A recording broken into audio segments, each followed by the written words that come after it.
थकित को शांति का वचन। भाई भगत सिंह के द्वारा।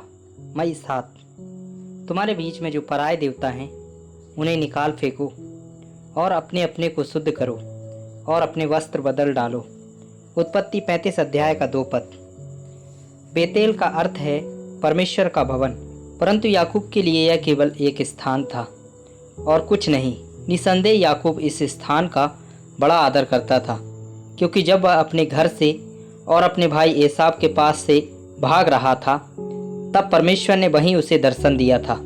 बेतेल में उसने स्वर्ग को खुला हुआ देखा था और परमेश्वर ने उससे बात की थी। फिर भी उस समय याकूब परमेश्वर के घर का वास्तविक अर्थ कभी नहीं समझ पाया था और उसके लिए बेतेल केवल एक भावनात्मक मूल्य का स्थान था। बहुत से लोग आज परमेश्वर के भवन को उसी तरह से मानते हैं और वे परमेश्वर से अधिक उस स्थान से जुड़े हुए हैं। वे नहीं जानते कि परमेश्वर का घर क्या है। उन्होंने शायद मसीह के नाम पर अच्छी सुंदर इमारतें बनाई होंगी। वे मसीही उपासना सेवाओं में नियमित रूप से भाग ले रहे होंगे। फिर भी यह संभव है कि वे परमेश्वर के घर की आशीषों का पूरा आनंद ना उठा पाएं। याकूब की तरह उन्हें बेथेल वापस आने की जरूरत है ताकि परमेश्वर उनसे बात कर सके और उन पर अपनी योजनाओं और उद्देश्यों को प्रकट कर सके। बेतेल जाने से पहले याकूब ने अपने मन को जांचा और अपने सारे घराने को ठीक किया। उत्पत्ति 35 अध्याय का 2 पद। वह अपने निश्चय में दृढ़ हो गया और अपने घराने को आज्ञा दी कि वे अशुद्ध करने वाली वस्तुओं को दूर कर दें और तैयार हो जाएं और उसके साथ बेतेल को जाएं। उसने अपने पूरे घराने को भी अपने वस्त्र बदलने की आज्ञा दी। बाइबल में वस्त्र आदतों को दर्शाते हैं। बहुत बार किसी के चरित्र का पता इससे चलता है कि वह किस प्रकार के वस्त्र पहनता है और उसका रंग कितनी बार बदलता है। यह देखकर बहुत दुख होता है कि कैसे अच्छे विश्वासी भी सांसारिक कपड़ों और सांसारिक जीवन जीने के तरीकों की चकाचौंध से आकर्षित होते और धोखा खा जाते हैं।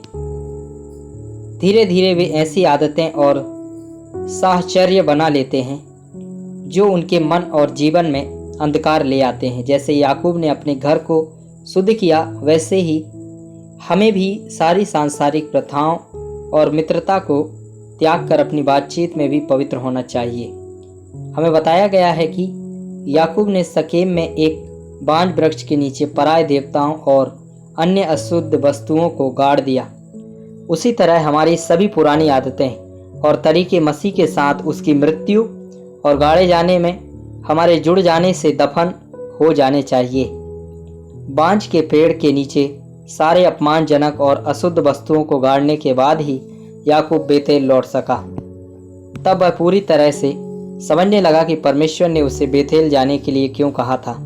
पिछले अवसर पर परमेश्वर ने उससे स्पष्ट शब्दों में बात की थी। अब कई वर्षों के बाद परमेश्वर उसी संदेश को और अधिक ठोस शब्दों में दोहरा रहा था और अब याकूब उसका अर्थ समझने में समर्थ था। इसी तरह शब्दों के अर्थ को पूरी तरह समझे बिना भी हम शब्दों का प्रयोग कर सकते हैं। बहुत से लोग कलीसिया और परमेश्वर का घर जैसे शब्दों से परिचित हैं, लेकिन वे उनके द्वारा व्यक्त किए गए शब्दों की सच्चाई में जीवन व्यतीत नहीं कर रहे हैं।